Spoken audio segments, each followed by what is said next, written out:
প্রিয় দর্শক শ্রোতা বন্ধুরা, প্রধান উপদেষ্টা ডক্টর মোহাম্মদ ইউনূস বলেছেন সন্ত্রাস ঘটিয়ে নির্বাচন বন্ধ করা যাবে না। তিনি এর আগে বলেছিলেন যে নির্বাচন বন্ধের জন্য বা বাতিলের জন্য কিংবা পিছিয়ে দেওয়ার জন্য দেশি বিদেশি ষড়যন্ত্র রয়েছে, এটা বিএনপির পক্ষ থেকে বলা হয়েছে। যারা নির্বাচনপন্থী তাদের পক্ষ থেকে এটা বারবার বলা হচ্ছে। আমরা তার লক্ষণে দেখতে পাচ্ছি নির্বাচন শিডিউল ঘোষণার পরপর থেকেই সন্ত্রাস কিছুটা বেড়ে গেছে।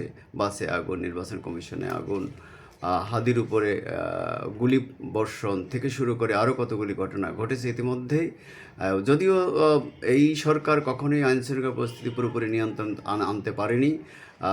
বিগত বিপ্লবের সময় প্রচুর অস্ত্র পুলিশের কাছ থেকে লুটপাট হয়েছে, বাইরের থেকে অস্ত্র এসেছে, সেই অস্ত্রগুলো উদ্ধার তেমন একটা করা যায়নি। ফলে এই নির্বাচনকে কেন্দ্র করে সেই অস্ত্রগুলোর অপব্যবহারের আশঙ্কা সকলেই করছেন। অর্থাৎ এই সরকারের পুরোটা সময়ই নানা ধরনের আন্দোলন, সংগ্রাম, দাবি দাওয়া এবং অঘটন, ধর্ষণ, হত্যা, খুন অনেক কিছু ঘটে গেছে, যেগুলো সরকার আসলে সেইভাবে পুলিশকে সংগঠিত করতে পারেনি। আর্মি স্ট্রাইকিং ফোর্স হিসেবে থাকলেও বা আর্মি ম্যাজিস্ট্রেসি ক্ষমতা নিয়ে মাঠে থাকলেও তারাও খুব বেশি যে সুফল আনতে পেরেছে তা না। কিন্তু ফলে এই নির্বাচন কেন্দ্রকে কেন্দ্র করে বা নির্বাচনে এগিয়ে যাওয়ার প্রেক্ষাপটে যেসব অঘটনগুলো ঘটছে বাড়ছে, সেগুলোর ক্ষেত্রে সাধারণ মানুষেরও একটা আশঙ্কা রয়েছে নির্বাচনটা আসলে হবে কি না।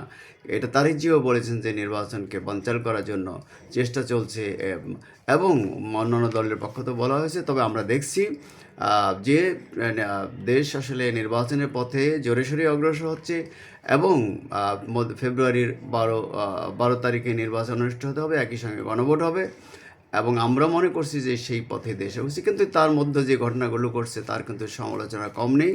বলা হচ্ছে ইন্ডিয়া থেকে বা আওয়ামী লীগের পক্ষ থেকে সন্ত্রাস করা হচ্ছে নির্বাচন বানচাল করার জন্য, যে কারণে এই নির্বাচনে আওয়ামী লীগ অংশগ্রহণ নিতে পারছে না, নৌকা প্রতীক নেই, স্থগিত করা হয়েছে তাদের কার্যক্রম বিচারের আগে তাদের কার্যক্রমকে স্থগিত করা হয়েছে। ফলে দেশে তো আমরা জানি যে বিপুল সংখ্যক মানুষ এখন আওয়ামী লীগের সমর্থক ভক্ত রয়েছে, এবং শেখ হাসিনা পালিয়ে গেলেও সেখানে কিন্তু তার অপকর্মের জন্য যেসব হত্যাকাণ্ড বা খুন, গুম, আয়নাঘর বানিয়ে যেসব করেছেন, যেসব প্রতিষ্ঠান ধ্বংস করেছেন, লুটপাট করেছেন, তার জন্য কিন্তু দুঃখ প্রকাশ করেনি। ক্ষমা জানিয়ে আওয়ামী লীগের কোনো নেতাকর্মীর মধ্যে সে ধরনের কোনো লক্ষণও আমরা কখনো দেখিনি, যেটা 71 সালে জামাত ইসলামে কিন্তু তাদের ভূমিকার জন্য কখনোই দুঃখ প্রকাশ করেনি। এদিকে আমরা দেখছি যে সন্ত্রাসের বিরুদ্ধে একটা কিন্তু জনমত গড়ে উঠেছে মাঝখানে দলগুলির মধ্যে, অর্থাৎ অভ্যুত্থানের পক্ষের দলগুলির মধ্যে যে ধরনের ঐক্য ছিল সেটা ভেঙে গেছিলো নির্বাচন যতই ঘনিয়ে আসছে প্রেক্ষাপটে। ফলে এখন নতুন করে তারা ভাবতে শুরু করেছে তাদের সেই বিরোধটা থাকলে চলবে না।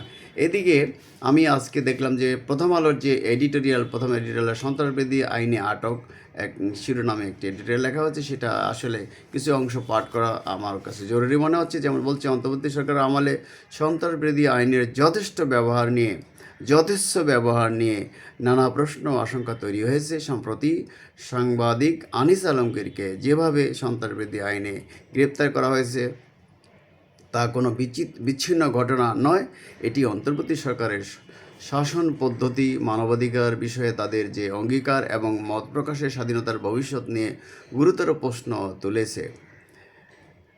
স্বৈরশাসনের অবসানের পর পরিবর্তনের প্রতিশ্রুতি নিয়ে ক্ষমতা এসেছিল অন্তর্বর্তী সরকার। তাদের আমলেই যদি পুরনো দমনমূলক পদ্ধতি পুনরাবৃত্তি ঘটে, তবে সেই পরিবর্তনের অর্থ কী, এই প্রশ্ন এড়ানো যায় না। এটা প্রথম আলো ভাষ্য, আমি আবারও বলছি, যায় না। রোববার আনিস আলমগীরকে কোনো সুনির্দিষ্ট অভিযোগ ছাড়াই ডিবি কার্যালয়ে ডেকে নিয়ে যাওয়া হয়। সেখানে রাতভর আটকে রাখার পর দিন একটি সন্ত্রাসবিরোধী আইনে মামলায় গ্রেপ্তার দেখানো, এই পুরনো প্রক্রিয়ায় ন্যায় বিচারের মৌলিক নীতির সঙ্গে সাংঘর্ষিক। সোমবার এক বিবৃতিতে এই ঘটনার তীব্র নিন্দা জানিয়েছে সম্পাদক পরিষদ। বিবৃতিতে সংবাদপত্রের সম্পাদকদের এই সংগঠন বলেছে, এ ধরনের আচরণ অতীতের স্বৈরাচারী শাসনামলের সাংবাদিকদের প্রতি রাষ্ট্রীয় দমন পীড়নের স্মৃতি উস্কে দেয়। এ ঘটনায় এমন এক পরিপ্রেক্ষিতে ঘটেছে যখন অন্তর্বর্তী সরকার সন্ত্রাসবিরোধী আইনের সংশোধিত সংস্কারকে ক্রমে রাজনৈতিক হাতিয়ার হিসেবে ব্যবহার করছে, এমন অভিযোগ উঠেছে। আন্তর্জাতিক মানবাধিকার সংস্থা হিউম্যান রাইটস ওয়াচের পক্ষ থেকেও সংস্থাটি বলেছে, ক্ষমতাচ্যুত আওয়ামী লীগ সরকারের সমর্থক হিসাবে সন্দেহভাজন ব্যক্তিদের গ্রেপ্তারে এই আইন ব্যবহৃত হচ্ছে। এটি উদ্বেগজনক, কারণ এতে নাগরিক অধিকার ক্ষুণ্ণ হচ্ছে এবং আইনটি তার মূল উদ্দেশ্য অর্থাৎ সন্ত্রাস দমন থেকে সরে এসে মত প্রকাশ দমনের অস্ত্রে পরিণত হচ্ছে। হিউম্যান রাইটস ওয়াচের তথ্য অনুযায়ী অন্তর্বর্তী সরকারের অধীনে হাজার হাজার মানুষ গ্রেপ্তার হয়েছে, যাদের অনেকের বিরুদ্ধে শুধু সন্দেহের ভিত্তিতে গুরুতর অভিযোগ আনা হয়েছে। পুলিশি হেফাজতে নির্যাতন, চিকিৎসা সেবা থেকে বঞ্চিত রাখার অভিযোগও পাওয়া গেছে। এসব চিত্র বাংলাদেশের মানুষের কাছে নতুন নয়। শেখ হাসিনার শাসনামলে যেসব নির্যাতন, হয়রানি ও রাজনৈতিক উদ্দেশ্য করে গ্রেপ্তার দেখানো হয়েছে, বর্তমান পরিস্থিতি সেগুলোর কথাই মনে করিয়ে দেয়। যদিও পরিস্থিতি কিন্তু আসলে সেই পর্যায়ে না, আওয়ামী লীগের আমলে বা হাসিনার আমলে কিংবা তারও আমলে পরিস্থিতি আরও গুরুতর ছিল। কিন্তু আমরা এই সরকারের আমলে, এটা আমি বাইরে বলতে চাই যে এই সরকারের আমলে আসলে এই অভিযোগগুলো ওঠাটা উচিত হয়নি এবং সরকারকে এই ব্যাপারে সতর্ক থাকা আবশ্যক। এই বাস্তবতা আরও উদ্বেগজনক হয়ে ওঠে যখন দেখা যায় সরকার কট্টরপন্থী ও সহিংস গোষ্ঠীগুলোর বিরুদ্ধে কার্যকর ব্যবস্থা নিতে ব্যর্থ হচ্ছে। উচ্ছৃঙ্খল জনতার হামলা ও এবছর শতাধিক মানুষের মৃত্যু হয়েছে। এদিকে রাষ্ট্র নিজে নাগরিকদের সন্ত্রাসী তকমা দিয়ে কারাগারে পাঠাচ্ছে, অন্যদিকে প্রকৃত সহিংস মবের ঘটনা ন্যায় বিচারের বাইরে থেকে যাচ্ছে। সুশাসন ও নাগরিক অধিকার প্রতিষ্ঠার এমনটি কখনোভাবেই কাম্য হতে পারে না। শান্তিপূর্ণ বক্তব্য সমাবেশের অধিকার আন্তর্জাতিক মানবাধিকার মানদণ্ডে সুরক্ষিত। সম্পাদক পরিষদ যেমন সতর্ক করেছে, সন্ত্রাসবিধি আইনের এই সংশোধন ও প্রয়োগ গণমাধ্যমের স্বাধীনতাকে সংকুচিত করবে এবং সাংবাদিকদের জন্য ভয় ও আত্মনিয়ন্ত্রণের পরিবেশ তৈরি করবে। অধ্যাপক মোহাম্মদ ইউনূস যদিও মত প্রকাশের স্বাধীনতার উপর বিধিনিষেধের অভিযোগ অস্বীকার করেছেন, কিন্তু সরকারের ঘোষণা চেয়ে বাস্তব আচরণ বেশি গুরুত্বপূর্ণ। আইন যেভাবে প্রয়োগ হচ্ছে তাতে সেই অস্বীকার বিশ্বাসযোগ্যতা হারাচ্ছে। জাতিসংঘের মানবাধিকার দপ্তরের সঙ্গে 3 বছরের সমঝোতা স্মারক, ঢাকায় মিশন চালু, এসব উদ্যোগ তখনই অর্থবহ হবে যখন সরকার রাজনৈতিক উদ্দেশ্য প্রণীত গ্রেপ্তার বন্ধ করবে এবং আইনের শাসনকে নিরপেক্ষভাবে প্রতিষ্ঠা করবে। না হলে এসব আন্তর্জাতিক অঙ্গীকার কেবল কূটনৈতিক আনুষ্ঠানিকতায় সীমাবদ্ধ থাকবে। অন্তর্বর্তী সরকারের প্রধান দায়িত্ব ছিল একটি ন্যায্য, নিরাপদ, অংশগ্রহণমূলক নির্বাচনের পরিবেশ তৈরি করা। সেই লক্ষ্য অর্জনে আস্থা, সংলাপ ও অধিকার রক্ষাই হওয়া উচিত ছিল প্রধান কাজ। তার বদলে সন্ত্রাসবাদী আইনে অপব্যবহারের সরকারকে একটি নৈতিক ও রাজনৈতিক সংকটের দিকে ঠেলে দিবে। এই সরকার যদি সত্যি অতীতের থেকে ভিন্ন কিছু করতে চায়, তবে প্রথম শর্তই হচ্ছে ভিন্নমত প্রকাশের নাগরিক অধিকারকে সুরক্ষা রাখা, সমুন্নত রাখা এবং সন্ত্রাসবাদী আইনের অপব্যবহার বন্ধ করা।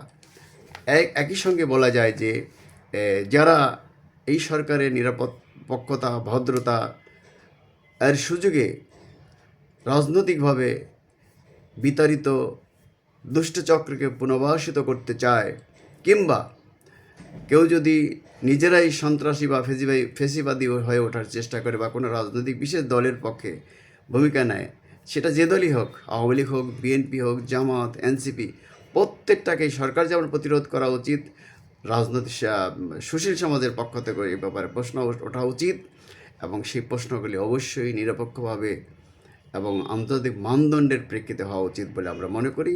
অতএব আমরা চাই সব কিছুর ঊর্ধ্বে এই সন্ত্রাস বা অন্যায্যভাবে গ্রেপ্তার, অনৈতিকভাবে গ্রেপ্তার, এগুলি বন্ধ করে একটি সুষ্ঠু নির্বাচনের পথে অগ্রসর হওয়া, সরকার সেভাবে পদক্ষেপ নেওয়া এবং একটি সুষ্ঠু নির্বাচনের মাধ্যমে গণতান্ত্রিক সরকারের হাতে ক্ষমতা দিয়ে দেশটাকে এগিয়ে নেওয়া যায়। এই প্রচেষ্টা এই সরকারেরও থাকা উচিত, সকলেই থাকা উচিত।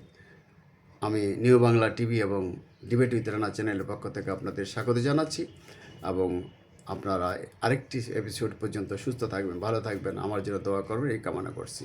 আল্লাহ হাফেজ। ধন্যবাদ সবাই।